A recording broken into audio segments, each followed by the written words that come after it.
আসসালামু আলাইকুম। আজকে আপনাদের শোনাব আমাদের প্রিয় নবীর জীবনী।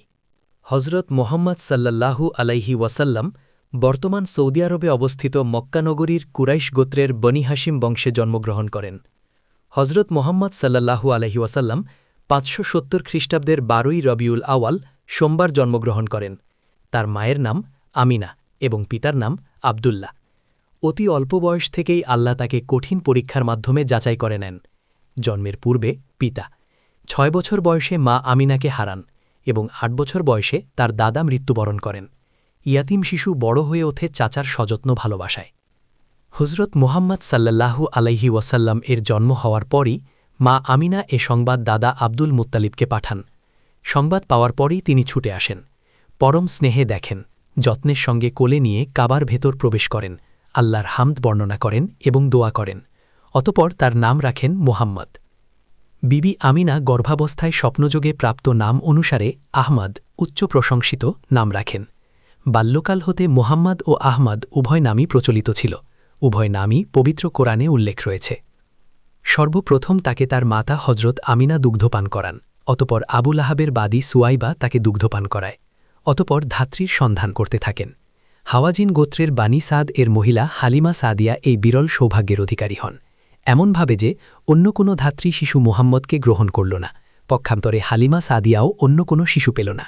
ফলে বাধ্য হয়ে রসুল করিম সাল্লাল্লাহু আলাইহি ওয়াসাল্লামকে গ্রহণ করলেন। গ্রহণ করার পর থেকেই হালিমার ঘরে ইলাহি বরকতের জোয়ার শুরু হল। ২ বছর দুগ্ধপানের পর বিবি হালিমা শিশু মুহাম্মদকে নিয়ে তার মায়ের নিকট হাজির হন এবং সাথে সাথে এই আকাঙ্ক্ষাও ব্যক্ত করেন যে শিশুকে আরও কিছু দিনের জন্য তার নিকট যেন থাকতে দেয়া হয়। এদিকে মক্কায় তখন মহামারী চলছিল।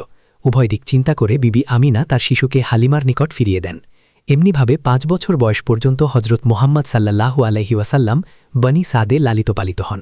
সেখানে তিনি তার দুধ ভাইদের সঙ্গে জঙ্গলে ছাগল চড়াতেন। সহিহ আল বুখারী, কিতাবুন্নিকা, সিরাতুন্নবী। হজরত মোহাম্মদ সাল্লাল্লাহু আলহি ওয়াসাল্লামের মাতা পিতার মৃত্যুর পর দাদা আব্দুল মুত্তালিব তার লালন পালনের দায়িত্ব নেন। তিনি তাকে খুব স্নেহ করতেন, এমনকি নিজের ছেলেদের ওপরও তাকে প্রাধান্য দিতেন, নিজের আসনে বসাতেন। দাদা আব্দুল মুত্তালিবের মৃত্যুর পূর্ব পর্যন্তই তিনি তার তত্ত্বাবধানে ছিলেন। দাদা আব্দুল মুত্তালিবের মৃত্যুর পর চাচা আবু তালিব তার দায়িত্ব নেন। তখন তার বয়স ছিল ৮ বছর। তিনি চাচা আবু তালিবকে বকরি লালন পালন ও সামবেশের ব্যবসার কাজে সহযোগিতা করতেন। ২৫ বছর বয়সে মক্কার ধনবতী মহিলা খাদিজা বিনতে খোয়ালিদের সাথে রাসূলের বিয়ে হয়। অভিজাত সতী ধনবতী মহিলা খাদিজা বিভিন্ন লোককে পণ্য দিয়ে ব্যবসা করাতেন এবং তিনি লাভের একটা অংশ গ্রহণ করতেন।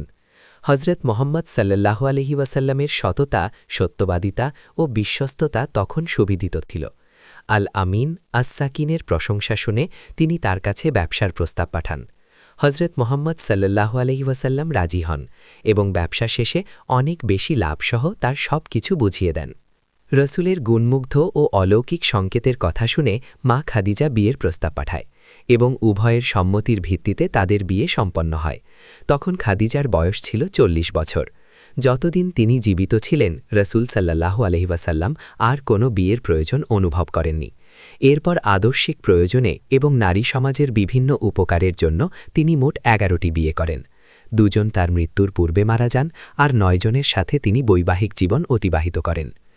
মহাগ্রন্থ আল কোরআন, ইতিহাস এর যুক্তি প্রমাণ এবং বিভিন্ন গ্রন্থের তথ্য অনুযায়ী রমজান মাসের শেষ পর্যায়ে মহানবী সাল্লাল্লাহু আলহি ওয়াসাল্লামের কাছে আল্লাহর দূত জিব্রাইল আলাইহিকে দিয়ে ওহী, আল্লাহর বাণী প্রেরণ করেন। এ সময় তার বয়স ৪০ পূর্ণ হয়।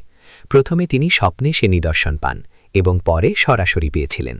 বেশিরভাগ সময় তিনি মক্কার প্রসিদ্ধ পাহাড় জাবালে নূরে অবস্থিত গারে হেরা তথা হেরা গুহায় অবস্থান করতেন এবং ক্রমান্বয়ে কয়েক রাত সেখানে অতিবাহিত করতেন। থাকার ব্যবস্থাও তিনি আগে থেকেই করে নিতেন। এভাবে একদা তিনি হেরা গুহায় তাশরিফ আনেন। এমন সময় তাকে নবুয়তের পদমর্যাদা দিয়ে সৌভাগ্যবান করার পবিত্র মুহূর্ত এসে যায়। জন্মের ৪১তম বছরে ৮৭ রজব হিজরতের ১৩ বছর পূর্বে মোতাবেক ৬১০ খ্রিস্টাব্দ তারিখে জাগ্রত ও চৈতন্য অবস্থায় এ ঘটনা সংঘটিত হয়। আল্লাহর ফেরেশতা জিব্রাইল আলাইহি প্রথমের মতো তার কাছে পৃথিবীবাসীদের জন্য আল্লাহর সর্বশেষ ঐশী বাণী, বিশ্ব মানবতার মুক্তির পথের দিশারি, জিন ও ইনসানের জন্য পরিপূর্ণ জীবনবিধান আল কোরআনুল কারীমের সর্বপ্রথম কথাগুলো নিয়ে তার কাছে উপস্থিত হলেন। পড়ো তোমার প্রতিপালকের নামে। তার সামনে হেরা গুহায় ফেরেশতা আগমন করেন এবং বলেন, পড়ুন। তিনি উত্তর দিলেন, আমি কিভাবে পড়ব? ফেরেশতা বললেন, পড়ো তোমার প্রতিপালকের নামে, যিনি সৃষ্টি করেছেন মানুষকে জমাট রক্ত থেকে, তোমার পালনকর্তা মহাদয়ালু, যিনি কলমের সাহায্যে শিক্ষা দিয়েছেন মানুষকে যা সে জানত না। রসুলুল্লাহ সাল্লাল্লাহু আলাইহি ওয়াসাল্লামের বয়স যখন ৫১ বছর ৯ মাস হয়, তখন তাকে সশরীরে মর্যাদাপূর্ণ ইসরা ও মিরাজ ভ্রমণের মাধ্যমে সম্মানিত করা হয়। মিরাজে রসুলুল্লাহ সাল্লাল্লাহু আলাইহি ওয়াসাল্লাম প্রথমে কাবা থেকে বাইতুল মুকাদ্দাসে যান, অতপর সেখান থেকে এক এক করে ৭ আসমান অতিক্রম করে মহান আল্লাহর আরশে আজিমে তাশরিফ গ্রহণ করেন। এ মিরাজ সফরে রসুলুল্লাহ সাল্লাল্লাহু আলাইহি ওয়াসাল্লাম ৫ ওয়াক্ত নামাজের বিধান লাভ করেন। মিরাজে গিয়ে রসুলুল্লাহ সাল্লাল্লাহু আলাইহি ওয়াসাল্লাম জান্নাত এবং জাহান্নাম স্বচক্ষে প্রত্যক্ষ করেন। মহান আল্লাহ তাআলা রসুল সাল্লাল্লাহু আলাইহি ওয়াসাল্লামকে ইসলামের দাওয়াতের আদেশ দিয়ে ইরশাদ করেন, ইয়া আইয়ুহাল মুদ্দাসসির কুম ফাআনদির ওয়া রব্বাকা ফাকাব্বির। সূরাতুল মুদ্দাসসির। হে চাঁদরাবৃত ব্যক্তি, ওঠ এবং সতর্ক কর। রসুলে করিম সাল্লাল্লাহু আলাইহি ওয়াসাল্লাম স্বীয় প্রতিপালকের আদেশ যথাযথ পালন করেন এবং গোপনে মানুষের মাঝে ইসলাম প্রচার করতে শুরু করেন। তিনি সর্বপ্রথম আপন পরিবার, পরিজন ও বন্ধুবর্গকে ইসলামের দাওয়াত দেন। সর্বপ্রথম খাদিজা রাদিয়াল্লাহু তাআলা আনহা তার দাওয়াত গ্রহণ করেন। পুরুষদের মধ্যে সর্বপ্রথম আবু বকর সিদ্দিক রাদিয়াল্লাহু তাআলা আনহু, ছোটদের মধ্যে আলী ইবনে আবু তালিব রাদিয়াল্লাহু তাআলা আনহু এবং কৃতদাসদের মধ্যে যায়েদ ইবনে হারেসা রাদিয়াল্লাহু তাআলা আনহু ইসলাম গ্রহণ করেন। রসুল সাল্লাল্লাহু আলাইহি ওয়াসাল্লাম ৩ বছর পর্যন্ত গোপনে তার নিকটস্থ লোকদের মাঝে ইসলাম প্রচার করেন। ৩ বছর গোপনে দাওয়াত দেওয়ার পর মুহাম্মদ প্রকাশ্যে ইসলামের প্রচার শুরু করেন। নবী সাল্লাল্লাহু আলাইহি ওয়াসাল্লাম সাফা পর্বতের ওপর দাঁড়িয়ে চিৎকার করে সকলকে সমবেত করেন। এরপর প্রকাশ্যে বলেন যে আল্লাহ ছাড়া কোনো প্রভু নেই এবং মুহাম্মদ আল্লাহর রাসূল। এই সময় থেকে ইসলামের বিরুদ্ধে ষড়যন্ত্র শুরু হয়। মুসলমানগণ মুশরিকদের সকল নির্যাতন ও নিপীড়ন ধৈর্য ও দৃঢ়তার সাথে মোকাবেলা করতেন, কেননা নবী করিম সাল্লাল্লাহু আলাইহি ওয়াসাল্লাম তাদেরকে সওয়াব ও জান্নাত লাভের আশায় বিপদে ধৈর্য ধারণ ও অনড় থাকার পরামর্শ দেন। মুশরিকদের নির্যাতন ভোগ করেছেন এমন কয়েকজন উল্লেখযোগ্য সাহাবী হলেন বিলাল ইবনে রাবাহ ও আম্মার ইবনে ইয়াসির রাদিয়াল্লাহু তাআলা আনহু প্রমুখ। মুশরিকদের নির্যাতনের শিকার হয়ে নিহত হয়েছেন ইয়াসির ও সুমাইয়া রাদিয়াল্লাহু তাআলা আনহু এবং ইসলামের ইতিহাসে তারাই সর্বপ্রথম শহীদ। হজরত মুহাম্মদ সাল্লাল্লাহু আলাইহি ওয়াসাল্লাম বাল্যকাল হতেই চিন্তামগ্ন থাকতেন। তিনি ছিলেন দুর্দশাগ্রস্ত ও নিপীড়িত মানুষের প্রতি সহানুভূতিশীল। আরববাসী তার নম্রতা, বিনয়, সত্যবাদিতা ও সৎ স্বভাবের জন্য তাকে আল আমিন বা বিশ্বাসী উপাধিতে ভূষিত করেন। তায়েফ গমন। হজরত মুহাম্মদ সাল্লাল্লাহু আলাইহি ওয়াসাল্লামের আশ্রয়দাতা চাচা আবু তালিবের মৃত্যুকে কুরাইশরা সুযোগ হিসেবে গ্রহণ করল। তার উপর নির্যাতনের মাত্রা পূর্বের চেয়ে অনেক বাড়িয়ে দিল। এ কঠিন পরিস্থিতিতে সহযোগিতা ও আশ্রয় পাওয়ার আশায় তিনি তায়েফ গমন করলেন, কিন্তু সেখানে উপহাস ও দুর্ব্যবহার ছাড়া আর কিছুই পেলেন না। তারা রাসূল সাল্লাল্লাহু আলাইহি ওয়াসাল্লামকে পাথর নিক্ষেপ করে আহত করে, ফলে তিনি আবার মক্কায় ফিরে যান। মদিনায় হিজরত। কুরাইশরা হজরত মুহাম্মদ সাল্লাল্লাহু আলাইহি ওয়াসাল্লামকে হত্যা করার ষড়যন্ত্র করে, কিন্তু তারা ব্যর্থ হয় এবং আল্লাহ তাআলা তাকে হেফাজত করেন। হজরত মুহাম্মদ সাল্লাল্লাহু আলাইহি ওয়াসাল্লাম স্বীয় ঘর থেকে বের হন এবং আল্লাহ তাআলা কাফেরদের চক্ষু অন্ধ করে দেন, যাতে তারা রাসূল সাল্লাল্লাহু আলাইহি ওয়াসাল্লামকে দেখতে না পারে। তিনি চলতে চলতে মক্কার বাইরে আবু বকর সিদ্দিক রাদিয়াল্লাহু আনহু এর সাথে মিলিত হন। অতঃপর তারা একসাথেই পথ চলা আরম্ভ করেন। সাউর নামক পাহাড়ে পৌঁছে একটি গুহায় ৩ দিন পর্যন্ত আত্মগোপন করেন। এ সময়টিতে আবদুল্লাহ বিন আবু বকর রাদিয়াল্লাহু আনহু তাদের নিকট কুরাইশদের সংবাদ পৌঁছাতেন এবং তার বোন আসমা খাদ্য ও পানীয় পৌঁছে দিতেন। তারপর নবী করিম সাল্লাল্লাহু আলাইহি ওয়াসাল্লাম ও তার সঙ্গী আবু বকর রাদিয়াল্লাহু আনহু গুহা হতে বের হন এবং মদিনার পথে যাত্রা শুরু করেন। মদিনায় নতুন অধ্যায়ের সূচনা। রাসূল সাল্লাল্লাহু আলাইহি ওয়াসাল্লাম মদিনায় পৌঁছে তাকওয়ার ভিত্তিতে ইসলামের সর্বপ্রথম মসজিদ নির্মাণ করেন। বর্তমানে মদিনা শরীফে এ মসজিদটি মসজিদে কুবা নামে পরিচিত। মদিনাতে রাসূল সাল্লাল্লাহু আলাইহি ওয়াসাল্লাম সর্বপ্রথম যে পদক্ষেপ গ্রহণ করেন তা হল মসজিদে নববী নির্মাণ এবং আনসার ও মুহাজিরদের মাঝে ভ্রাতৃত্ব স্থাপন। হুদাইবিয়ার সন্ধির পর হজরত মোহাম্মদ সাল্লাল্লাহু আলহি ওয়াসাল্লাম বিভিন্ন গোত্রে তার দাওয়াতি কর্মসূচি অধিক পরিমাণে বিস্তৃতি ঘটাতে সক্ষম হন। ফলে এক বছরের মাথায় মুসলমানদের সংখ্যা অধিক হারে বৃদ্ধি পেয়েছে।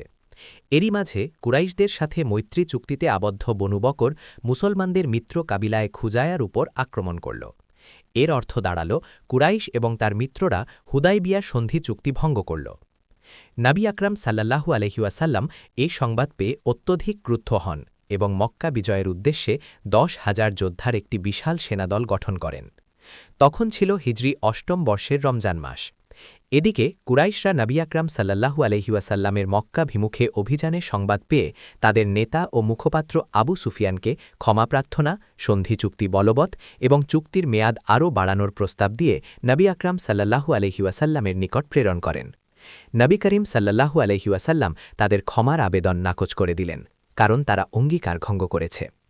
আবু সুফিয়ান ইসলাম গ্রহণ ব্যতীত আর কোনো উপায় না দেখে ইসলাম গ্রহণ করেন।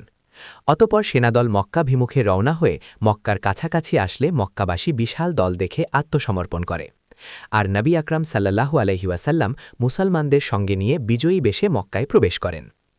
নবী করিম সাল্লাল্লাহু আলহি ওয়াসাল্লাম বাইতুল্লাহ তাওয়াফ করেন এবং নিজ হাতের লাঠি দ্বারা কাবার আশেপাশে রাখা সকল প্রতিমা ভেঙে চুরমার করে দেন, আর স্বীয় রবের শেখানো আয়াত পাঠ করতে থাকেন। অতপর নবী আকরাম সাল্লাল্লাহু আলাইহি ওয়াসাল্লাম সকলের উদ্দেশ্যে ভাষণ দেন, ঘোষণা করেন মক্কা পবিত্র ও নিরাপদ। বিদায় হজ। 10ম হিজরি সনে নবী করিম সাল্লাল্লাহু আলাইহি ওয়াসাল্লাম মুসলমানদেরকে তার সাথে হজব্রত পালন ও হজের আহকাম শিক্ষা গ্রহণ করতে মক্কায় যাওয়ার জন্য আহ্বান জানান। কৌলুল্লাহি তাআলা, আল ইয়াউমা আকমালতু লাকুম দীনাকুম ওয়া আতমামতু আলাইকুম নিয়ামাতি ওয়া রাদিতু লাকুমুল ইসলামা দীনা। সূরাতুল মায়েদা 3। তার আহ্বানে 1 লক্ষের মতো লোক সাড়া দিল। তারা জুলকাদা মাসের 25 তারিখ তার সাথে মক্কা পানে বের হন। বাইতুল্লায় পৌঁছে প্রথমে তাওয়াফ করেন। অতপর জিলহাজ মাসের 8 তারিখ মিনার উদ্দেশ্যে রওয়ানা হন। এরপর 9 তারিখ জাবালে আরাফা অভিমুখে যাত্রা করেন।